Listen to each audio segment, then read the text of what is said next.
दोर्जे ढिल्बो दुवै चलाउँदाखेरि हामीले एकदमै होशियारपूर्वक हामीले हातहरुमा चाहिँ अब फोहोर नगरिकन यसमा पञ्चबुद्ध पञ्चज्ञान अनि यसमा चाहिँ अब अष्टबोधिसत्वहरूको ज्ञानहरू अनि यो पनि उठाउँदाखेरि जस्तै अब यहाँ भुइँमा यसरी उठाउँदाखेरि सुरुमा कुन उठाउने त अब दोर्जे उठाउने कि ढिल्बो उठाउने भन्दाखेरि जहिले पनि हामीले त्यो उठाउँदाखेरि यसरी माथि चाहिँ पुरुष बुद्ध बोधिसत्वहरूलाई चाहिँ अब जुन माथिपट्टि पारेर चाहिँ मुनिपट्टि चाहिँ हामीले चाहिँ अब महिला जुन बुद्ध बोधिसत्वहरूको चाहिँ अब त्यसरी समाउनु पर्ने हुन्छ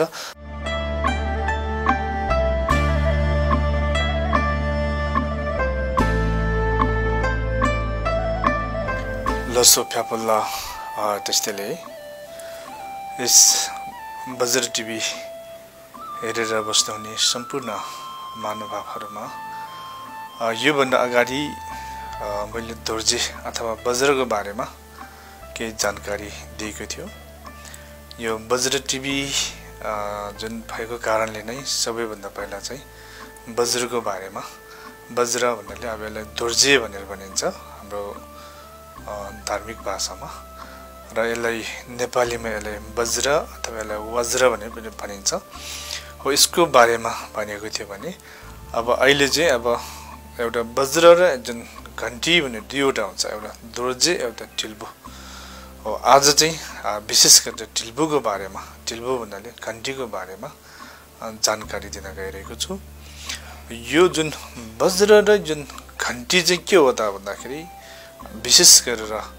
वज्रयानको जुन साधारण गण्य व्यक्तिहरूको लागि चाहिँ त्यो चाहिँ नहुने एउटा तन्त्रको एउटा द्रव्य हो यो चाहिँ अब एउटा वज्रले चाहिँ अब के जनाउँदछ भन्दाखेरि वज्रले चाहिँ त्यसलाई उपाय जनाउँदछ भन्दाखेरि जुन एउटा ढिल्बो घण्टीले चाहिँ उपाय यसरी चाहिँ जनाउँदछ अब वज्र चाहिँ के हो त भन्दाखेरि वज्र चाहिँ उपाय रूपी महासुख ज्ञान भने चाहिँ अब उपाय रूपी महासुख ज्ञान चाहिँ के हो भन्दाखेरि यसले चाहिँ अब वज्रको प्रतिनिधित्व गर्छन् र फेरि घण्टीले चाहिँ के प्रतिनिधित्व गर्छ भने तुञ्जितो शेरब भनेको छ शून्यता साक्षात्कार गर्ने प्रज्ञाको रूपमा हामीले बुझ्नु पर्दछ एउटा चाहिँ के हो भन्दाखेरि उपाय रूपी चाहिँ अब महासुख हो त्यो सुख ज्ञान हो त्यसको प्रतिनिधित्व गर्छ भन्दाखेरि एउटाले चाहिँ अब शून्यता बोध गर्ने एउटा चाहिँ प्रज्ञाको रूपमा हामीले चाहिँ बुझ्नुपर्ने हुन्छ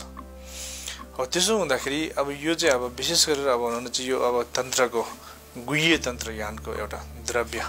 एउटा सामग्री भएको कारणले गर्दाखेरि यसले चाहिँ विशेष गरेर अब हामीले यसरी सामाजिक सञ्जालदेखि लिएर हैन विभिन्न ठाउँमा चाहिँ हामीले अब खास गरेर भन्न नहुने हो